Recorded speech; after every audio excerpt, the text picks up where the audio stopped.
Երևի կհիշեք, որ ամիսներ առաջ Խոպանից ժամանած հայտնի օլիգարխ ընդդիմադիրի փաստաբանը հայտարարեց, որ բոլոր ուղղություններով հարձակվելու են Հայաստանի վրա եւ հիմա նրանք գործնականում իրականացում են այդ խոստումը։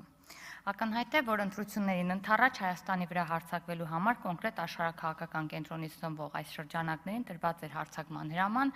եւ Հայաստանի վրա հաճախողներն արդեն հաճոսները լսվում են ոչ միայն Հայաստանի ներսից, այլև օվկիանոսից այն կողմ։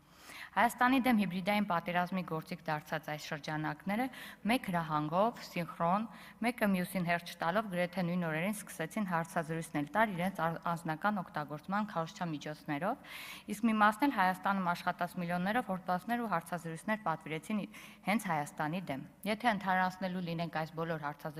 հարցազրույցների բովանդակությունը, կարելի է բնութագրել ընդամենը մեկ նախադասությամբ՝ իրադարձությունների խեղաթյուրում եւ սուտ մատնություն Հայաստանի դեմ։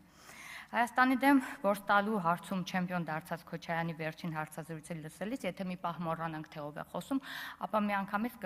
մեզ մոտ տպավորություն կստեղծվի, որ գործ ունենք ադրբեջանական պետական քարոզչամեքենա ներկայացնող ինչ-որ փորձագետ պրոպագանդիստի հետ,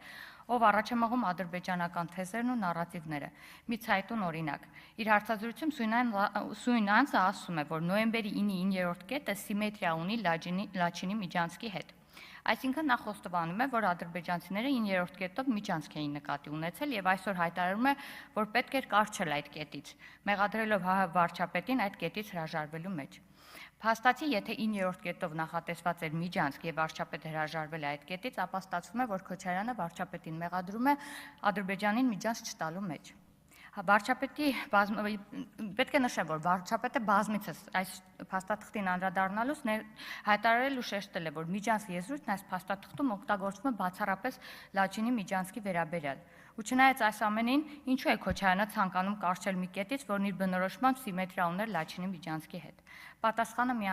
միանշանակ է։ Տարիներ առաջ Մեղրին փոխանակելու իր դավադիր ծրագրում չհաջողած այս անձը եւ իր շրջապատը ցանկանում են Հայաստանի դեմ դավադրությունն ավարտին հասցրեն։ Նրանք կարճած են Հայաստանը հանձնելու գաղափարից, քանզի Հայաստանը քաղաքականապես, տնտեսապես, սոցիալապես եւ աշխարհագրորեն հանձնելով է, որ այս հանձնավոր խմբակները երկար տարիներ բռնազավթել եւ պահել են Հայաստանում իշխանությունը։ Եվ քանի որ մի փոքր ժամանակ ունեմ եւ ես ուզում եմ անդրադառնամ նաեւ այստեղից հնչած այսօրվա ելույթներից կոնկրետ Հատևոս Ավետիսյանի ելույթին, ով ասաց, որ Մարտունիում է եղել եւ այնտեղ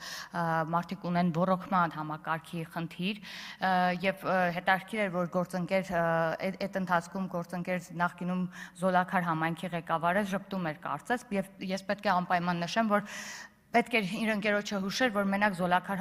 համայնքում 2 բոռոքման ցանցի կառուցման ծրագիր է իրականացվել, առաջինը ավարտվել է այս տարի, որը սկսվել էր 2024 թվականին, իսկ երկրորդը հենց այս տարի արդեն 30%-ով ավարտվել է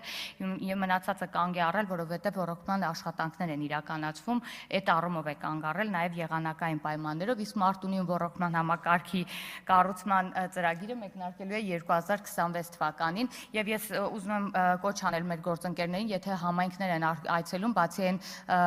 փոքր խնդիրներից, որ արձանագրում են եւ մենք